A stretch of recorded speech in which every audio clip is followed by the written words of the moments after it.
Friends, welcome to my channel. तो आज का टॉपिक है हम लोग का समावेशी शिक्षा, यानी ये आप लोग का एक पेपर का नाम ही है समावेशी शिक्षा यानी इंक्लूसिव एजुकेशन। इसमें हम लोग को पढ़ना है समावेशी शिक्षा क्या है, एकीकृत शिक्षा क्या है, फिर विशिष्ट बालक कौन से होते हैं, प्रतिभाशाली बालक कौन सा होते हैं, तो यही सब आपको इसमें पढ़ना है। तो आज हम लोग इसमें इस चैप्टर में यानी यहाँ जहां जहां से क्वेश्चन बनते हैं उन क्वेश्चन को भी देखने वाले हैं। और यहाँ से अगर आप अच्छे से ये क्लास देख लेते हैं, आज की क्लास थोड़ी लंबी होगी, तो आप लोग पेपर पेन साथ लेके बैठिएगा और जो आपको बताया जाएगा कि इसको याद करना है तो उसको आप याद कीजिएगा। कभी भी आप बीएड की कॉपी लिखने जाते हैं, फर्स्ट सेमेस्टर में आपने लिखा ही होगा, तो आप रट के नहीं लिख सकते क्योंकि आप लोग को उसको समझना होता है। बस आपको मेन मेन हेडिंग्स याद करनी है और उसको समझना है। और उस जब आप पेपर में बैठेंगे तो खुद आपके दिमाग में इतने शब्द आएंगे कि आप ऑटोमेटिक खुद लिख लेंगे। बस हाँ, ये है कि अपना समझ बनाए रखिएगा कि जैसे कि आपसे पूछ लिया जाए कि समावेशी शिक्षा क्या है, तो आप बस इतना तो पता होना चाहिए ना आप लोग को कि समावेशी, अच्छा समावेशी होता क्या है, समावेशी में क्या होता है, किस लिए समावेशी जरूरी है। तो इतनी बात अगर आपको पता है तो आप इस पे अपने तरफ से भी शब्द बना के लिख लेते हैं। ऐसा नहीं माना जाता है कि आप जो बुक की लैंग्वेज है, जो बुक में शब्द लिखेंगे हैं वो वही अपनी कॉपी में उतारिए। बिल्कुल ऐसा नहीं करना है, आपको अपनी समझ पे अपनी कॉपी को लिखना है। तो चलिए हम लोग देख लेते हैं, पहले यहीं पे समझ लेते हैं समावेशी शिक्षा क्या है। वैसे तो हम लोग की समावेशी और एकीकृत का टॉपिक कंप्लीट हो चुका है, तो वीडियो नहीं देखे हैं तो जरूर देखिएगा। वो बिल्कुल शॉर्ट में है, जो जो आपको याद करना था वो वही उसमें आपको इंक्लूड करके मिल गया होगा। पीडीएफ आपको पीडीएफ अभी नहीं मिला है तो टेलीग्राम पे जुड़ जाइएगा। JLB एकेडमी के नाम से टेलीग्राम है, वहां से आप जुड़ के डाउनलोड कर सकते हैं। आपके मोबाइल में अगर टेलीग्राम ऐप है तो आप उसमें सर्च करेंगे JLB एकेडमी, तो आप वहां से जुड़ जाइएगा और सारे आपके बीएड के जितने भी नोट्स हैं वहां से आपको फ्री में मिल जाएंगे रिवीजन करने के लिए। देखिए, एक बार जब हमारे साथ आप इसको पढ़ लेंगे तभी आपको पीडीएफ भी समझ में आएगा। तो अगर आपको समावेशी के बारे में कुछ भी नहीं पता है और आप पढ़े ही नहीं है और आप केवल पीडीएफ से पढ़ेंगे तो फिर आपको समावेशी समझने में थोड़ी समझ तो आएगा। पीडीएफ इतनी आसान भाषा में समझ आ जाएगा पर थोड़ा सा प्रॉब्लम हो सकता है। तो चलिए अब यहाँ पे समझ लेते हैं कि समावेशी क्या है। एक बार हम लोग रिपीट कर लेते हैं। तो समावेशी से पहले एकीकृत आया था, यानी एकीकृत आया था। ये एकीकृत क्या है, तो एकीकृत और समावेशी में अंतर क्या है। तो देखिए, एकीकृत क्या होता है कि जैसे कि ये एक क्लासरूम है, ये क्लास है, इसमें एक विशिष्ट बालक बैठ गया। विशिष्ट बालक किसे कहते हैं, तो विशिष्ट बालक हम उसे कहते हैं जो अगर जैसे कि सामान्य बालक कैसे होते हैं, उनके यानी अपने शरीर से स्वस्थ होते हैं, और सामान्य बालक पढ़ने लिखने यानी उनका बुद्धि लब्धि भी कितना होता है, यहाँ पे उन लोग का बुद्धि लब्धि 90 से 110 के बीच में होता है। अब इससे अगर नीचे बुद्धि लब्धि है या इससे ऊपर है तो प्रतिभाशाली हो जाएगा, नीचे है तो मंद बुद्धि यहाँ पे हो जाते हैं। अब यहाँ पे देखेंगे कि एकीकृत आया, तो जैसे कि यहाँ पे आप देखिए एक क्लासरूम है, यहाँ पे एक क्लासरूम है, यहाँ पे एक बालक, यहाँ पे स्वस्थ बालक है, ये दृष्टि बाधित बालक है, ये श्रवण बाधित बालक है, ये बोल नहीं सकता है बालक, ये पढ़ने में तेज है, ये पढ़ने में कमजोर है, यानी हर प्रकार के बच्चे एक क्लास में आए। अब यहाँ पे एकीकृत में कहा गया कि इन सभी बच्चे को, यहाँ पे ये सारे बच्चे हैं लेकिन यहाँ पे एक ही शिक्षक होंगे इन सारे बच्चों पे नजर रखने के लिए। अब यहाँ पे सारे बच्चों को नजर रखने के लिए एक शिक्षक है, एक ही छत के नीचे शिक्षा दी जा रही है, तो ये तो सही था। पर ये बताइए, अगर आपने जो बहुत तेज सीखने वाला बालक है और एक बहुत धीमे सीखने वाला बालक है, एक सुन ही नहीं सकता है, एक देख ही नहीं सकता है, तो एक शिक्षक उसे कैसे यानी कैसे पढ़ाएगा, उनको कैसे समझाएगा। तो एकीकृत में ये नहीं ध्यान दिया गया कि आपके एक क्लास में तो आप पढ़ाइए लेकिन हर बच्चे की आवश्यकता क्या है उसको भी ध्यान देखा जाए। जैसे कि जो बालक सुन नहीं सकता है, तो जो बालक सुन नहीं सकता है हम कहते हैं कि उसको अगले ब्रेंच पे ला देते हैं जिससे कि वो बच्चा मतलब अच्छे से सुन सके। जो इस बच्चे को थोड़ा सा देखने में प्रॉब्लम है तो हम उसको अगले ब्रेंच पे ला दें जिससे कि वो आसानी से ब्लैक बोर्ड पे देख सके। ये सब एकीकृत में नहीं कहा गया, तो ये एकीकृत की कमियां थी। सारी चीज इसमें इंक्लूड थी एकीकृत में, बस यही नहीं था कि आप बच्चों की आवश्यकता के अनुसार उनको प्रोवाइड कराइए। जैसे कि अगर किसी बच्चे को सुनाई नहीं देता है तो आप उसको कोई डिवाइस दे दीजिए जिससे कि वो सुन सके, तो ये नहीं कहा गया था। तो इसी एकीकृत को यानी एकीकृत को संशोधन करके यहाँ पे आया था समावेशी। तो सबसे पहले एकीकृत आया और एकीकृत की सुधार के लिए ही समावेशी आया। तो समावेशी में क्या करना था, समावेशी में सभी बच्चे एक ही क्लास में बैठेंगे, पर यहाँ पे एक ही शिक्षक भी होंगे, लेकिन बस इतना इसमें संशोधन कर दिया गया कि आप बच्चों की भी आवश्यकताओं का ध्यान रखिएगा। जो बच्चा बहुत तेज सीख रहा है और जो बच्चा बहुत धीमे सीख रहा है, तो उन बच्चों को भी आपको अपने हिसाब से लेके चलना है। जिस बच्चे को दिखाई नहीं दे रहा है उसको आपको ध्यान देना है, जिन बच्चे को सुनाई नहीं दे रहा है उस बच्चे को भी आपको पर्सनली ध्यान देना है। तो यही एकीकृत में संशोधन करके समावेशी लाया गया। तो समावेशी का मतलब है कि सभी बच्चे को एक ही क्लास में बैठाइए, एक ही शिक्षक पढ़ाएंगे और हर बच्चे को आवश्यकताओं का ध्यान भी रखेंगे। तो ये आप लोग का। अब बताइए, अब क्या अगर आपके सामने समावेशी आ जाए, एकीकृत आ जाए, तो आप इसको नहीं लिख पाएंगे। बहुत अच्छे से 1-2 पेज अपने हिसाब से बना के, अपने तरफ से शब्द बना के आप लिख सकते हैं। बस आपको आपकी समझ अच्छी होनी चाहिए। ऐसा नहीं है कि अगर हमने इस पीडीएफ में जो शब्द जैसे कि समावेशी शिक्षा, एक ऐसी शिक्षा, तो ऐसा नहीं है कि आपको बिल्कुल हूबहू यही लिखना, आप अपने तरफ से अपने शब्द बना के लिखिए। तो यहाँ पे एक नजर देख लीजिए।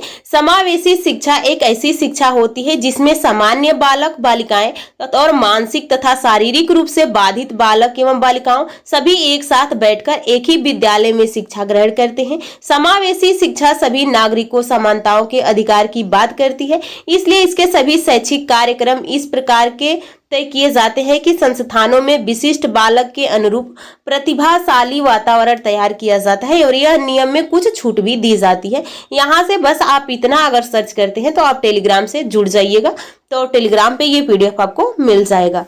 आगे यहाँ पे देख सकते हैं जिससे कि विशिष्ट बालक में कौन से आ जाएंगे। विशिष्ट बालक में आपको जो श्रवण बाधित है, जो देख नहीं सकते हैं, जो बहुत प्रतिभाशाली बालक हैं, जो मंद बुद्धि वाले बालक हैं, ये सभी बालक आपके किस में आ जाते हैं, विशिष्ट बालक में। समावेशी शिक्षा के द्वारा सामान्य विद्यालयों में सामान्य बालक के साथ कुछ अधिक सहायता प्रदान करने की कोशिश की जाएगी। जैसे कि जो बच्चा देख नहीं सकता तो उसको हम कुछ अधिक सहायता देंगे, जो बच्चा सुन नहीं सकता हम उसको कुछ अधिक सहायता देंगे। यहाँ पे ये समावेशी शिक्षा का अर्थ आप देख सकते हैं। तो चलिए यहाँ पे देखिए समावेशी शिक्षा की परिभाषाएं। तो यहाँ पे आपको जरूर याद कर लेना है स्टीफन एवं ब्लैक हट के अनुसार या एयरसेल के अनुसार, यानी किसी, यहाँ पे देख सकते हैं हमने कई यहाँ पे इंक्लूड किया है, लेकिन इसमें से आप 1-2 जरूर याद कर लीजिएगा। तो यहाँ पे देखिए जो स्टीफन और ब्लैक हट के अनुसार क्या था, शिक्षा के मुख्य धारा का अर्थ बालकों की सामान्य कक्षाओं में शिक्षण व्यवस्था करना है। यह समान अवसर मनोवैज्ञानिक सोच पर आधारित है जो व्यक्तिगत योजना के द्वारा उपयुक्त सामाजिक मानवीकरण और अधिगम को बढ़ावा देती है। आगे यहाँ पे देख सकते हैं कि यहाँ पे एयरसेल के अनुसार एयरसेल ने क्या कहा समावेशी के बारे में। तो समावेशी शिक्षा के कुछ कारण योग्यता, लिंग, प्रजाति, जाति, भाषा, चिंता का स्तर, सामाजिक और आर्थिक स्तर, विकलांगता, व्यवहार या धर्म से संबंधित होते हैं। यहाँ पे शिक्षा शास्त्रियों के अनुसार यहाँ पे देख सकते हैं आप लोग, समावेशी शिक्षा अधिगम के ही नहीं बल्कि विशिष्ट अधिगम के नए आयाम खुलती हैं। यहाँ पे आप देख सकते हैं, इसमें से मतलब आप किसी को भी याद कर लेना है, 1-2 जरूर याद कर लेना है। यहाँ पे आप देख सकते हैं समावेशी शिक्षा का अर्थ हमने देख लिया। अब यहाँ पे एक बार इसको भी देख लीजिए। समावेशी शिक्षा का आंदोलन सभी नागरिकों की समानता के अधिकारों को पहचानने और सभी बालकों को समावेशी आवश्यकताओं के साथ साथ शिक्षा के समान अवसर के रूप में कहता है। यहाँ पे देखा जाता है कि उन्हें कम नियंत्रित तथा अधिक प्रभावशाली वातावरण में शिक्षा देनी चाहिए। कम प्रतिबंधित वातावरण जो अधिक बालकों को चाहिए केवल सामान्य शिक्षण संस्थाओं में ही दिया जा सकता है।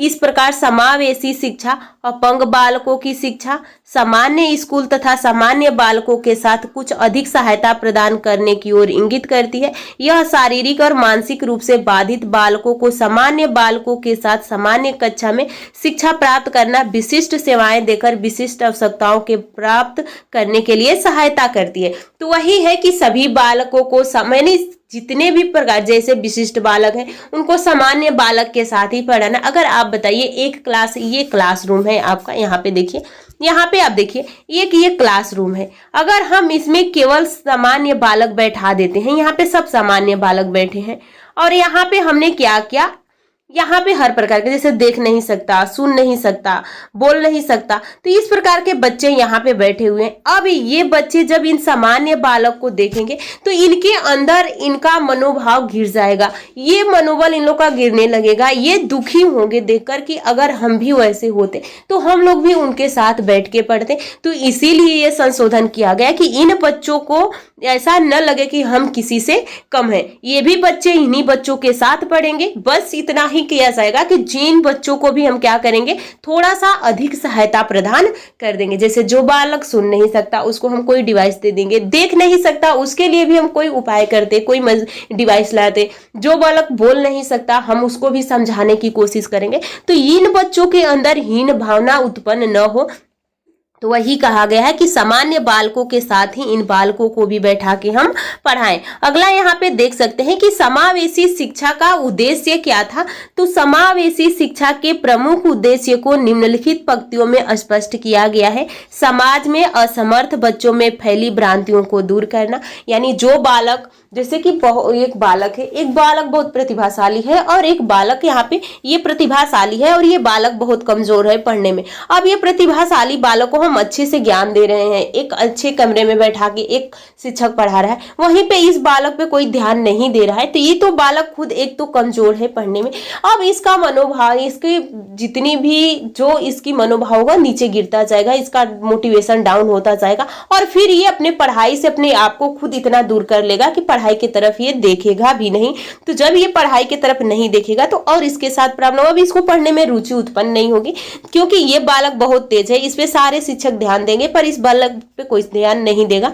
तो इसीलिए कहा गया है कि समाज में असमर्थ बच्चों में फैली भ्रांतियों को दूर करना, यानी जब ये दोनों बच्चों को हम एक ही क्लास में बैठा देते हैं, अब ये दोनों बच्चों साथ साथ सीखेंगे तो और एक टीचर भी सिखाने की कोशिश साथ साथ ही करेंगे। आगे देखिए यहाँ पे, असमर्थ बच्चों को जीवन की चुनौतियों का सामना करने योग्य बनाना, असमर्थ बच्चों को आत्मनिर्भर बनाकर उनके पूर्णवास का प्रबंध करना, बच्चों के असमर्थताओं का पता लगाकर उनको दूर करने का प्रयास करना, बच्चों में आत्मनिर्भरता की भावनाओं का विकास कराना, असमर्थ को शिक्षित करके देश के मुख्य धारा से जोड़ना, असमर्थ बच्चों को सामाजिक व सांस्कृतिक रूप से समाज से जोड़ना, जागरूकता की भावनाओं का विकास करना, प्रजातांत्रिक मूल्यों के उद्देश्यों की प्राप्त करना। अगला है यहाँ पे देखिए, अब देखिए इतना आपको बता दिया गया, इसमें से आप 3-4 याद कर लीजिए, या याद करने की बात नहीं, आप इसको समझ लीजिए और इस हेडिंग को याद कर लीजिए कि समावेशी शिक्षा की उद्देश्य क्या थी, तो आप अपनी कॉपी में अच्छे से लिख लेंगे। अब इसकी आवश्यकता क्यों पड़ी, तो समावेशी शिक्षा की आवश्यकता क्यों पड़ी, आप अपने तरफ से इसमें शब्द बना के लिख सकते हैं। लेकिन एक बार यहाँ पे देखें, कुछ शिक्षाविदों विशिष्ट शिक्षा के पक्षधर नहीं हैं। उनके अनुसार यह शिक्षा के अवसरों के समान नहीं है तथा बालकों के विचारों में भिन्नता पैदा होती है। सामान्य कक्षाएं अपंग बालकों में हीन भावना उत्पन्न करती है। कुछ ही समय पहले मनोवैज्ञानिकों ने विचार दिया कि समावेशी शिक्षा हमारे सामान्य विद्यालयों में दी जाए, जिससे सभी बालकों को शिक्षा के समान अवसर मिले। शिक्षाविदों भी इस प्रकार की शिक्षा के पक्षधर हैं तथा इसे निम्न कारणों से उचित बताते हैं। पहला यहाँ पे देखिए, सामान्य मानसिक विकास संभव है। विशिष्ट शिक्षा में मानसिक जटिलता मुख्य है। अपंग बालक अपने आप को दूसरे बालकों की अपेक्षा तुच्छ तथा हीन समझते हैं, जिसके कारण उनके साथ पृथकता से व्यवहार किया जा रहा है। समावेशी शिक्षा व्यवस्था में अपंगों को सामान्य बालकों के साथ मानसिक रूप से प्रगति करने का अवसर प्रदान किया जाता है। प्रत्येक बालक सोचता है कि वह किसी भी प्रकार से किसी अन्य बच्चों से तुच्छ रहा है। इस प्रकार समावेशी शिक्षा पद्धति बालकों की सामान्य मानसिक प्रगति को अग्रसर करती है। तो सामान्य मानसिक विकास का संभव है। फिर दूसरा है, सामाजिक एकीकरण को सुनिश्चित करती है कि अपंग बालक में कुछ सामाजिक गुण बहुत संगत होते हैं। जब वे सामान्य बालक के साथ शिक्षा पाते हैं तो अपंग बालक अधिक संख्या में सामान्य बालकों का संग पाते हैं तथा एकीकरण के कारण वे सामाजिक गुणों को अन्य बालकों के देख सकते हैं कि अन्य बालकों के साथ ग्रहण करते, उनमें सामाजिक नैतिक गुण, प्रेम, सहानुभूति, यहाँ पे देख सकते हैं आपसी सहयोग आदि गुणों का विकास होता है। यहाँ पे देखिए यहाँ पे कहा गया कि विशिष्ट शिक्षा व्यवस्था में छात्र में केवल विशिष्ट ध्यान ही नहीं परंतु विस्तार में शिक्षण तथा सामाजिक स्पर्शदा की भावना भी विकसित होती है। अगला है समावेशी शिक्षा कम खर्चीली होती। तो ये सारी हेडिंग्स आपको याद होनी चाहिए क्योंकि आपका हेडिंग्स बहुत मायने रखता है जब अपनी कॉपी लिखते हैं। तो निसंदेह विशिष्ट शिक्षा अधिक महंगी तथा खर्चीली है।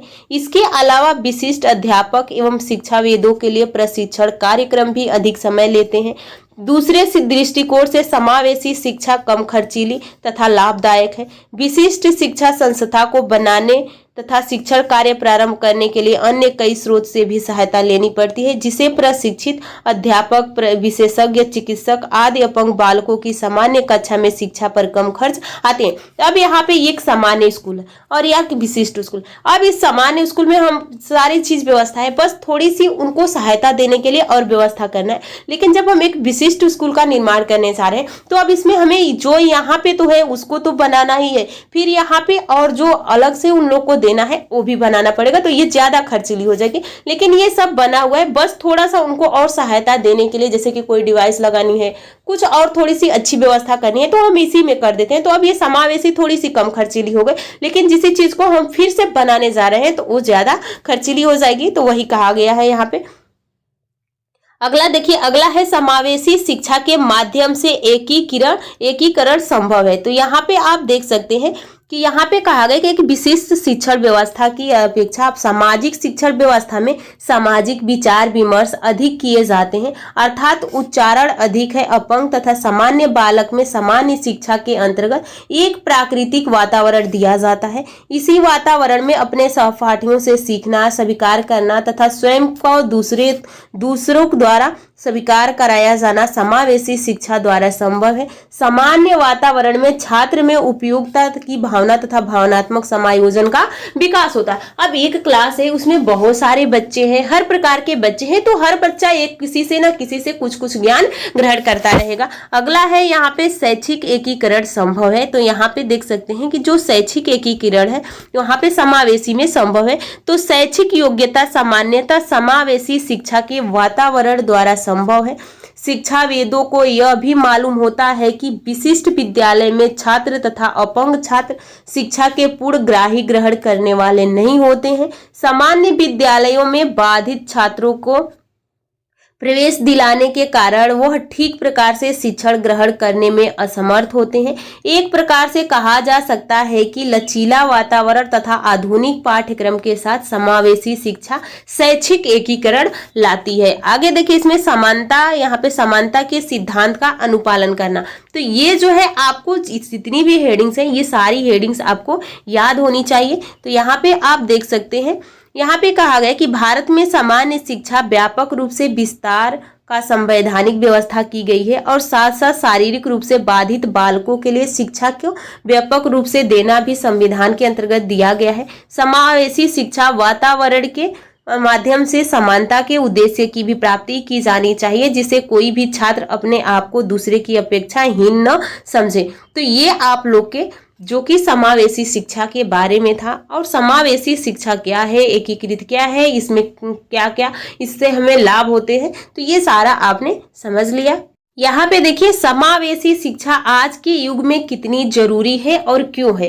तो यहाँ पे देखिए, अगर हम इस प्रश्न का उत्तर सोचे तो यही कहेंगे कि आज के बदलते परिवेश में कुछ लोग को ज्यादा महत्व देना तथा कुछ लोगों को बिल्कुल अलग रखना अनैतिक कार्य है। अर्थात कुछ बच्चों को घर के पास ही अच्छे स्कूल में पढ़ाना तथा कुछ बच्चे जिनकी आवश्यकताएं थोड़ी भिन्न है उनको दूर किसी विशेष स्कूल में पढ़ाना एक अनैतिक कार्य है। इसके अलावा हम यह कह सकते हैं कि समावेशी शिक्षा इसमें जरूरी है। आगे यहाँ पे आप देख सकते हैं, यहाँ पे पहला देखिए क्या कहा गया है। यहाँ कहा गया है कि क्योंकि सभी बच्चे चाहे वह कैसे भी आवश्यकता वाले हो एक ही समाज में रहना है, अतः शुरू से ही एक साथ रखने में उनको समाज में रहने में आसानी होगी।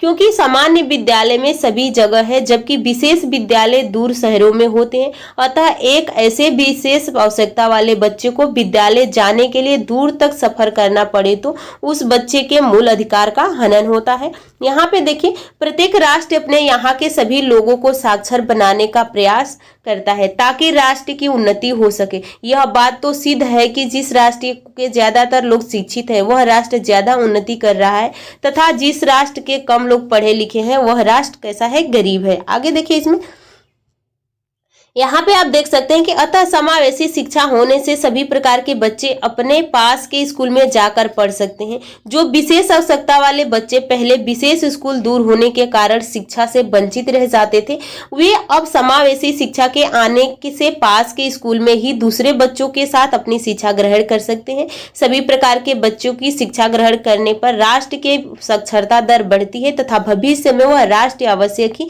विकसित राष्ट्र बनेगा।